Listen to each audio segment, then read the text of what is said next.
Kazakhstan has chosen the multi-vector integration. Its trends, collisions, and prospects are coming up in the Single Market Program. In the sphere of trade for Russia and Kazakhstan, last autumn could be characterized as a time of real proposals. Just 2 days apart, 2 forums were held. In Moscow, the Russian-China Business Forum took place, and in Astana, the Kazakhstan and Russia Interregional Forum of Cooperation. By the way, the presidents of both states attended the forum, and despite their different status, during both forums, a common motivating idea could be traced: to raise the trade relations between Kazakhstan and Russia to a new level. Zulfiya Timirgaliyeva brings us the summaries of the 2 meetings. When we speak about barriers which impede business activity and about prospects of cooperation, then it is better to hear twice and see twice, because direct communication is the most optimal option. That is why the business communities of both countries throughout the year took advantage of all opportunities in order to meet and discuss the conditions of development of mutual trade. In Moscow, the dialogue platform of the Russian-Kazakhstan Business Forum was used for this purpose. Entrepreneurs disclosed their plans on entering the markets on each other's territories.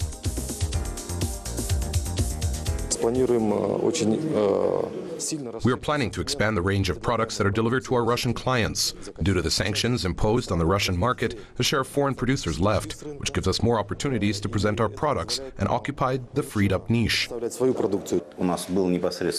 We had direct experience in communication with Kazakhstan's managers on the Karaganda Free Economic Zone. We really liked the way communication went and how fast they responded to our request. There was a desire to help. The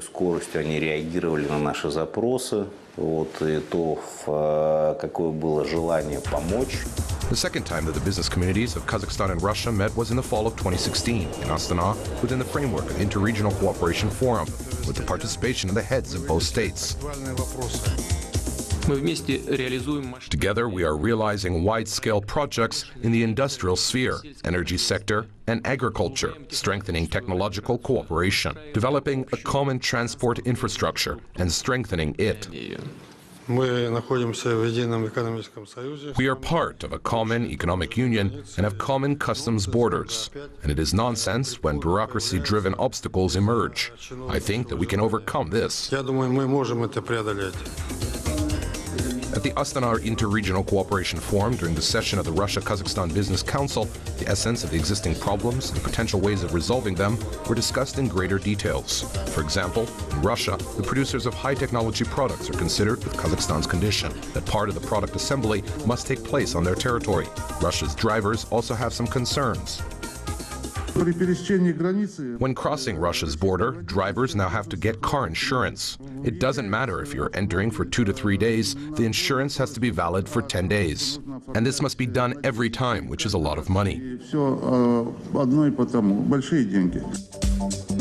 Kazakhstan's entrepreneurs raised even more concerns before Russia's officials. Among the concerns, there are difficulties connected with the export of beef. There are common cases when, due to an illness, for example, of sheep, limitations are introduced on all animal products, including beef. We have prepared a memorandum project which will clearly stipulate that any types of limitations on the part of Russia's Federal Service for Veterinary and Phytosanitary Monitoring Service, or Kazakhstan's Committee of Veterinary Monitoring, should be introduced strictly based on the principles of regionalization. Therefore, we should introduce practical international standards and norms for every type of disease and every type of products. And we should take into consideration the research results of our scientists and experts.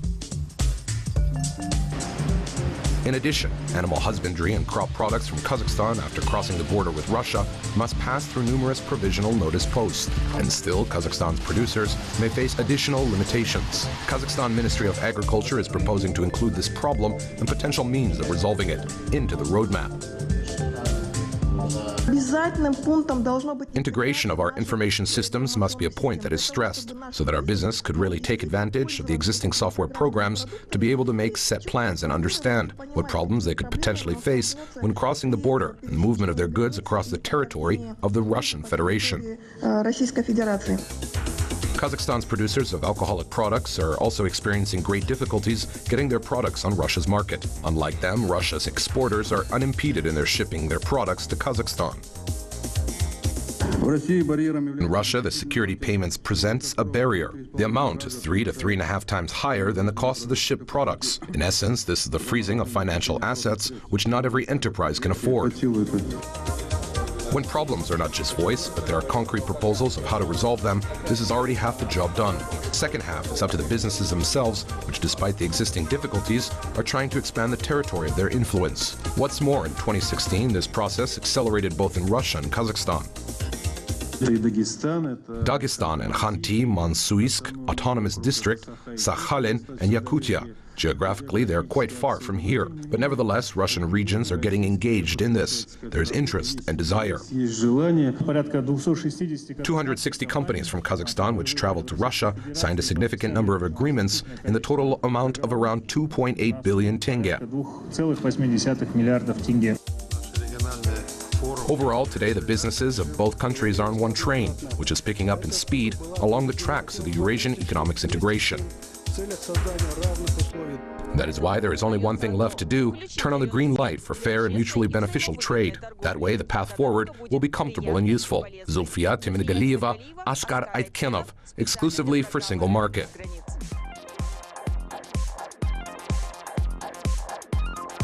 Kashagan is an oil deposit field located in Kazakhstan's shelf of the Caspian Sea. It is considered to be one of the biggest discoveries in the world in the last 40 years. At the same time, the oil from the Kashagan deposit field is distinguished by its high content of hydrogen sulfide. And 3 years ago, this led to a technical disruption during the first stage of the project. But it seems that the history of this deposit field is turning a new page. Our expert, Alexander Galiev, brings us the story.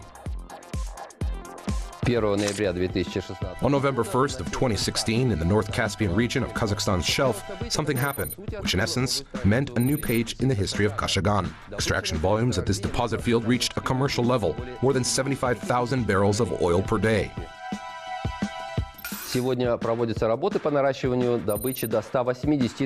Today, there is ongoing work on raising this volume up to 180,000 barrels per day, the final benchmark of 2016, up to 1 million tons of oil and 680 million cubic meters of gas. The plans for 2017, 8.9 million tons of oil and 5.6 billion cubic meters of gas. In the following years, the volumes of extracted resources will continue to rise. Annual oil production up to 13 million tons and of gas up to 9 billion cubic meters. There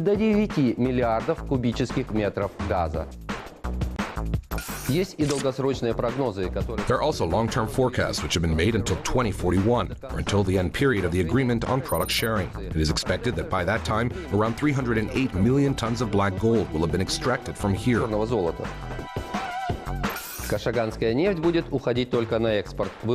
Oil from Kashagan will be strictly for export. The choice of foreign markets is more than justified. The extraction process at this deposit field is done in very difficult conditions. The oil is deposited at a depth of more than 4,000 meters below the sea bottom and is under high pressure. At the same time, the crude oil is distinguished for its 15% hydrogen sulfide. That is why, in order to compensate for the higher production cost, the focus has to be on the export market, where the prices are higher.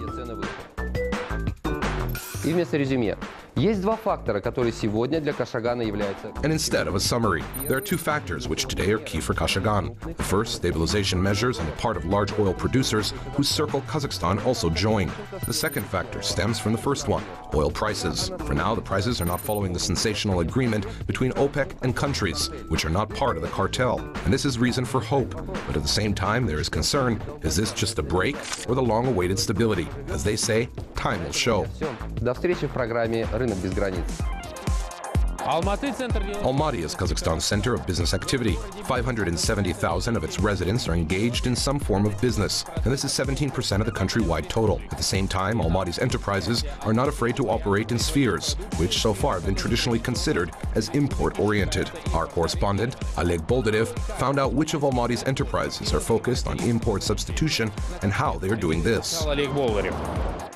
The majority of elevators in Kazakhstan's high-rise buildings are produced abroad. As a rule, they are delivered from China, Russia, or Belarus. However, if a product is imported, it does not always guarantee that it is the best. One of Almaty's plants intends to improve this with the quality of their own products. For more than half a century, the company Almaty Lift has been engaged in the setting up of elevators and their warranty maintenance.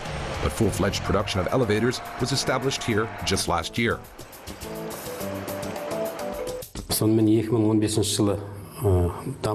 2015, thanks to the subsidies of the Damu Entrepreneurship Fund, we launched the production of Kazakhstan's first brand of elevators, Alatau. Our partner is a well-renowned company, Fuji.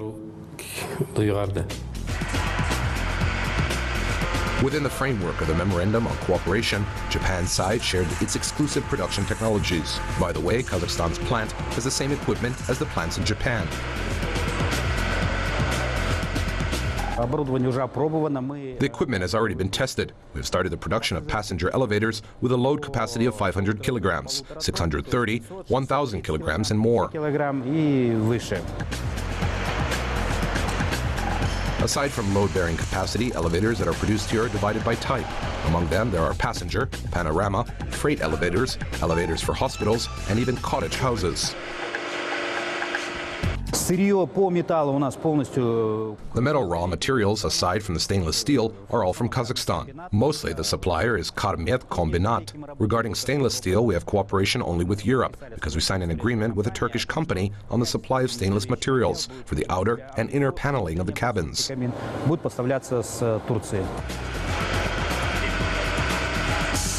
The share of local content in the production of this enterprise depends on the volume of work that is done. For example, for the construction of a standard 10-story building, the share reaches 60%, and for a 15-story building, 65%. In the next 3 years, there are plans to increase the share of local content up to 80%. If everything goes well, then in about 2 years it will be possible to consider regional exports: Uzbekistan, Kyrgyzstan, Tajikistan, and perhaps Siberia, Russia. Among the competitive advantages of the Almaty plant, there are the high speed of production and optimal price. As a comparison, if elevator equipment is ordered from China, then its shipment period to Kazakhstan, without assembly, takes an average of 3 months. What's more, 100% prepayment must be made. Что касается этого предприятия, то оно способно все. And this enterprise can complete the entire process of production and assembly of the elevator in 2 months, and the prepayment does not exceed 30%. The optimization of time is possible due to the stage-by-stage assembly of the equipment, right on site, and the simultaneous manufacturing of the necessary components. Oleg Boldarev, Bakhitjan Bakhriyev, exclusively for single market. В Казахстане работают примерно полсотни предприятий с участием. About 50 enterprises supported by the Japanese capital are working in Kazakhstan. The volume invested by Japan amounted to more than $720 million. Another investment agreement amounted to more than $1.5 billion and was signed exactly 1 year ago based on the results of the Kazakh-Japanese Business Forum. At the same time, new productions are being established with the assistance of the Japanese capital under the previous arrangements. One of such enterprises has recently appeared in the city of Almaty. Maria Kuznetsova to follow. This autumn, a new company was opened in the south metropolis of Kazakhstan, which combines the names of 2 long-distance cities, but united by the similar challenges. New production of high-strength metal mesh and panels is called Tokyo Rope Almaty. Therefore, construction of the field-specific plant in Almaty is a project that has been implemented based on mutual interest. Having a new enterprise, Japan opened a market window for itself to Central Asia and the CIS, and Kazakhstan has mastered the production which products will serve as a reliable protection in areas where natural disasters may occur. I believe that the positive business climate available in Kazakhstan, and particularly Almaty, is very positive. It serves its purpose in this aspect. Investments amounted to about $70 million, which is almost 2 billion Kazakhstan tenge. The company's specialists were trained on the basic industries in Japan, since this is the first field-specific enterprise within Central Asia, and considering the fact that it is working on high technologies. Основной была задачей научить наших работников именно пользованию. The main task was to teach our specialists how to use the most modern robot-based equipment. Our specialists had a few months training in Japan, and today they are working according to the highest standards. Вот, и сегодня они работают по самым высоким именно японским стандартам.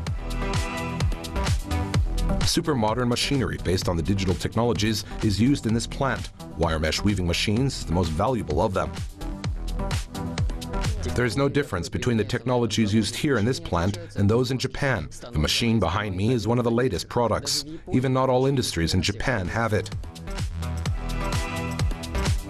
Though the wire thickness used to make metal mesh is 8 millimeters only, however, it has such qualities as super strength and corrosion resistance. Eventually, we have a protective barrier that can stand the immense load of rockfall and be rust-proof while being in the water.